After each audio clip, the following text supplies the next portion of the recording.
ಆತ್ಮೀಯ ನಮ್ಮ ಮಾಧ್ಯಮದ ಬಂಧುಗಳೇ, ಈ ಮಾಧ್ಯಮ ಗೋಷ್ಠಿಯಲ್ಲಿ ಭಾಗವಹಿಸಿರ್ತಕ್ಕಂಥ ನಮ್ಮ ಸಮಾಜದ ಎಲ್ಲ ಘಟಕಗಳೆಲ್ಲ ಗಣ್ಯಾತಿ ಗಣ್ಯ ವ್ಯಕ್ತಿಗಳೇ, ಭಾಗವಹಿಸಿರ್ತಕ್ಕಂಥ ಎಲ್ಲರಿಗೂ ಶರಣು ಶರಣಾರ್ಥಿ.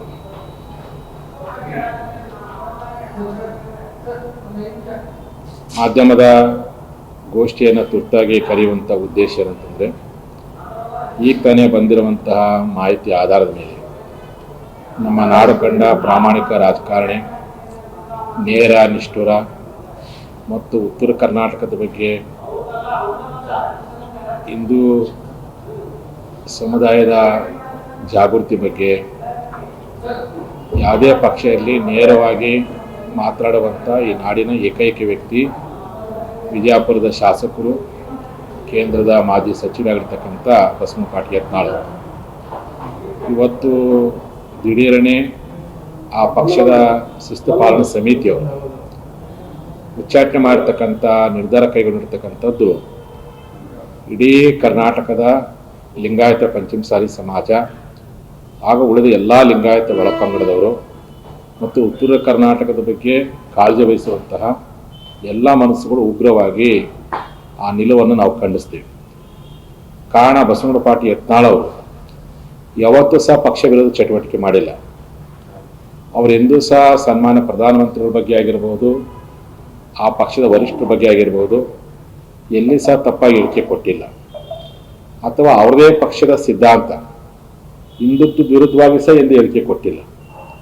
ಆತ್ಮೀಯ ನಮ್ಮ ಮಾಧ್ಯಮದ ಬಂಧುಗಳೇ, ಈ ಮಾಧ್ಯಮ ಗೋಷ್ಠಿಯಲ್ಲಿ ಭಾಗವಹಿಸಿರ್ತಕ್ಕಂಥ ನಮ್ಮ ಸಮಾಜದ ಎಲ್ಲ ಘಟಕಗಳೆಲ್ಲ ಗಣ್ಯಾತಿ ಗಣ್ಯ ವ್ಯಕ್ತಿಗಳೇ, ಭಾಗವಹಿಸಿರ್ತಕ್ಕಂಥ ಎಲ್ಲರಿಗೂ ಶರಣು ಶರಣಾರ್ಥಿ.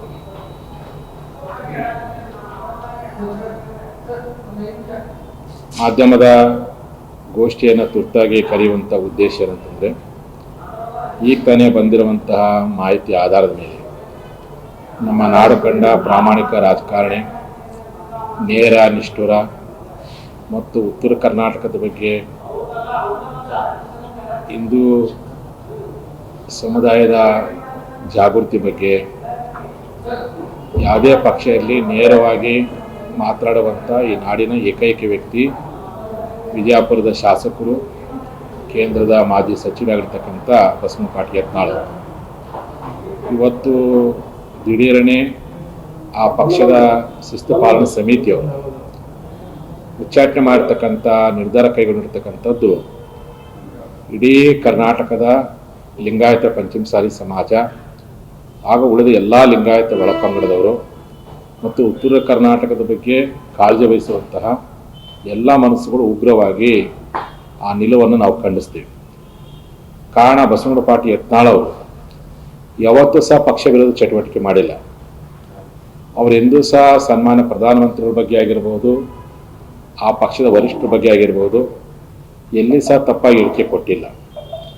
ಅಥವಾ ಅವರದೇ ಪಕ್ಷದ ಸಿದ್ಧಾಂತ ಹಿಂದುತ್ವ ವಿರುದ್ಧವಾಗಿ ಸಹ ಎಂದು ಹೇಳಿಕೆ ಕೊಟ್ಟಿಲ್ಲ.